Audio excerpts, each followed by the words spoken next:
Hi, this is John Ginsberg from Contact Lighting. Today we're going to talk about our Precedent linear lighting system. These are two of our Precedent fixtures, both 8-foot fixtures that we're going to show how we attach them and install them. To attach these fixtures, we include with each unit one joiner plate, 2 light leak blockers, 2 top plate covers, as well as the actual hardware. In order to install a full fixture system, you typically will have multiple fixtures linked one to another. What we're going to show here is the prepping of each of these fixtures, and that would just get repeated for the number of fixtures that you would have in your run. So the first step that you're going to do is identify your first fixture in your system. This is the fixture that you're going to be supplying power to. And we're going to prep that on the ground to be ready to join to the next fixture. So the first thing that you want to do is orient your fixtures in the proper way. Each fixture connects with a connector to the next. There's a male and a female, and all you want to be sure is that you orient the 2 fixtures so that the male connector is ready to join to the female connector. At that point, we can prep the first fixture. So the first step is to prep each fixture for joining to the next. And to do that, we need to install our joiner plate. The joiner plate slides into the first fixture about midway up. There's a groove, and you can slide that in until you get to the little V groove that's on the joiner plate. That's your guide to ensure that the plate is positioned in the right location. Once the plate's in position, we're going to attach it to the first fixture. So you will now tighten down on the 2 screws through the joiner plate into the fixture, being sure to maintain the position of the plate within the fixture itself. So prior to suspending the fixture and attaching the wiring, we're going to do one more step to prepare the fixture. This area right here is where we're going to attach an aircraft cable. The first step that we have is our aircraft receiving fitting, and using this screw, we are going to attach it to the joiner plate.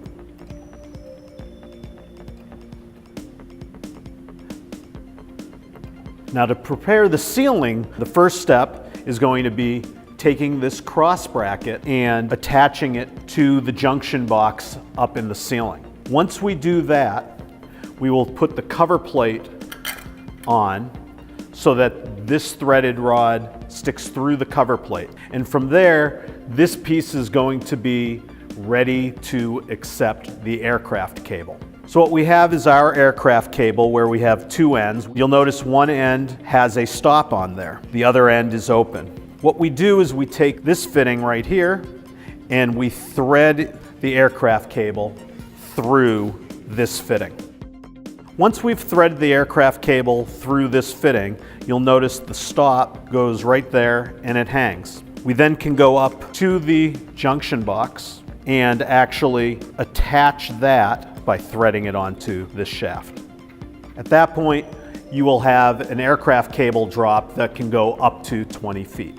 When you're ready to suspend the fixture, all you do is take your aircraft cable, which you've cut to length, compress the fitting, and push the cable into the top of the fitting and out the side. You may adjust the height by compressing or releasing so that you may level the system. At the end, once you are complete with your leveling, you can tighten all of these fittings to secure the length.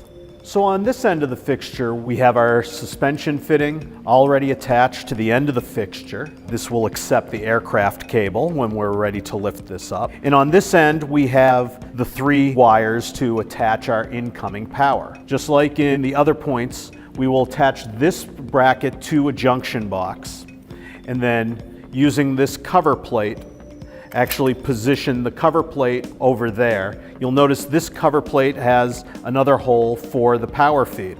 At this point, you are going to want to have that prepped as well. We have a grommet and our supply cable. We take the grommet, we position it on the cable, and also feed it through our canopy cover and snap it into place. Once you have the power feed installed in the canopy, you can then actually do the wiring up in the junction box before you then attach the canopy to the junction box. So once you have that all set, you will have your support bracket up on the junction box. You'll put the canopy on top of it, and now you will be ready to position your aircraft cable.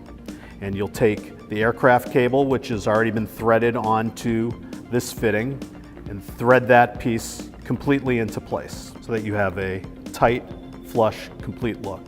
At that point, this is what you will have hanging down from your canopy, ready to do your electrical connection and your aircraft suspension at the front end of your fixture.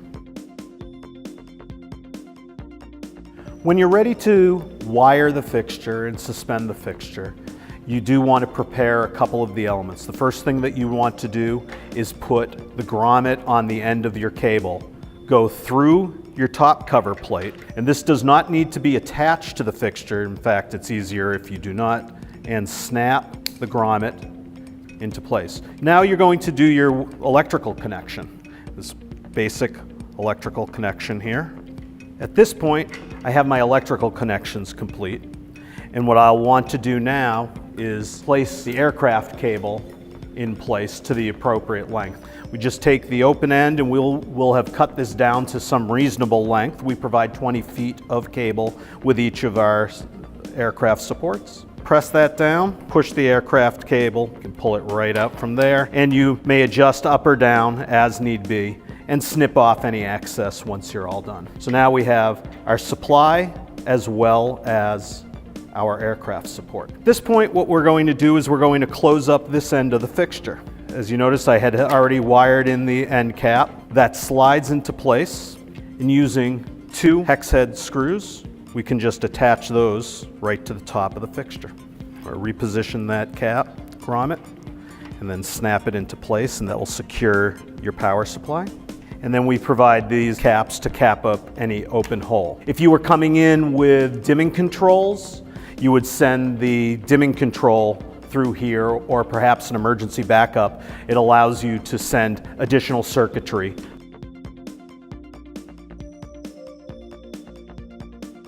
Once we have the first fixture suspended, we're ready to actually attach the next fixture in the run. So what we are going to do is bring the second fixture up to the first, slide the joiner plate into the second fixture, just being sure not to crimp or have the connectors in a bad position. We now have access into that fixture from above and attach the joiner plate to the second fixture. The aircraft cable will be positioned right in the middle, and at this point you can do the electrical connection by taking the male connector from one fixture and attaching it to the female connector of the other fixture. Using the top cover plates, these just position in place. The final step is to add these light blocker clips. This is, as you can see, you're always going to have a seam between the 2 fixtures, and because we illuminate our fixtures from one end directly to the other end, you don't want to see any light leak coming through there. You will then take the light blocker, position it into place over the seam, and snap it into place.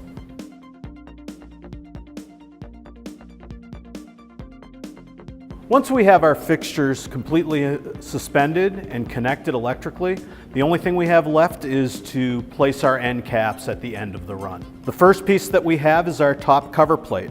We also provide the knockout covers here. Since we don't have any feeds coming in, we'll just cap those off.